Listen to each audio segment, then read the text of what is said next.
1965 کی جنگ آزادی تھی. ہندوؤں نے کہا تھا کل ہم حملہ کریں گے اور ہم لاہور میں ہوٹل میں اپنی چائے پئیں گے اور ہم پورے پاکستان کو فتح کر کے اپنے دہلی کے ساتھ شامل کر دیں گے. اپنے ناپاک منصوبے کو انہوں نے کامیاب کرنے کے لیے اعلان کر دیا. اس وقت ایوب خان کا دور خلافت تھا. ایوب خان نے آئے اور آ کر اس نے مختصر سا ایک اعلان کیا اور ریڈیو پاکستان میں ایوب خان کا خطاب شروع ہوا. اس نے کہا مسلمانوں، ہندوؤں نے کہا ہے کہ ہم صبح ناشتہ لاہور میں کریں گے. انہیں پتہ نہیں یہ کس سے لڑنے کے لیے آ رہے ہیں. یہ ان مسلمانوں سے لڑنے کے لیے آ رہے ہیں جنہوں نے لا الہ الا اللہ کی بنیاد پر اس ملک کو بنایا. یہ اس مسلمان کے مقابلے میں آ رہے ہیں جو اللہ کو اپنا رب مانتے ہیں، محمد الرسول اللہ کو پیغمبر مانتے ہیں، جو قرآن کو اپنی کتاب مانتے ہیں. مسلمانوں اٹھو اور ان کا مقابلہ کرو. یہ 2 منٹ کا خطاب تھا جس نے مسلمانوں میں ایمان اور حرارت کے جذبے کو بیدار کر دیا تھا. پھر جب مسلمان اٹھے ہیں 1965 کی جنگ آزادی میں، اپنے جسموں کے ساتھ بم باندھ کر اور ان کے ٹینکوں کے سامنے لیٹ جاتے تھے. تاریخ مثال نہیں پیش کر سکتی کہ کوئی اپنے جسم کے ساتھ بم بھی باندھ سکتا ہے.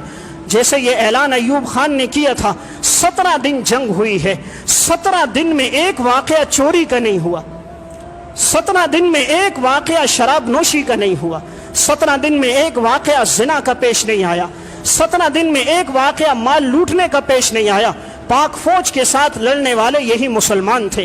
کیا مرد کیا عورتیں، کسی کے پاس کلہاڑی تھی، کسی کے پاس بیلچا تھا، کسی کے پاس کدال تھی. سب نے کہا ہم لڑیں گے اور اپنے اس مملکت کی آزادی کے لیے لڑیں گے. ایک ہی نعرہ لگتا تھا، پاکستان کا مطلب کیا؟ لا الہ الا اللہ. سب باہر نکلے ہیں. اس 17 دنوں کے اندر تاریخ نے وہ مثالیں دیکھیں کہ صحابہ کا دور یاد آ گیا. جب یہ اعلان ہوا کہ مسلمان جو فوجی ہیں، پاک فوج کے نوجوانوں کو خون کی ضرورت ہے، لاہور کے ہسپتالوں کے باہر لائنیں لگ گئی.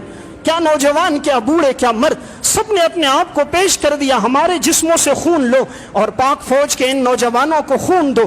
لائنیں لگ گئیں. اس دور میں سرنجیں ختم ہو گئیں، آلات ختم ہو گئے. آخر خون لے کر جمع کریں تو کس طرح کریں؟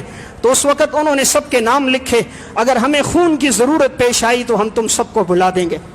اس وقت اعلان ہوا کہ بھائی غذا کی قلت پڑ چکی ہے، جس کے پاس گھر میں آٹا ہو، غلہ ہو، لے کر آؤ.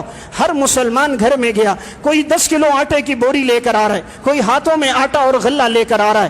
عورتوں نے اپنی جھولیوں میں آٹا لایا، بچوں نے اپنے ہاتھوں میں غلہ لایا. لے کر یہ لوگ پہنچے اور انہوں نے کہا کہ ہم ان نوجوانوں کی مدد کریں گے.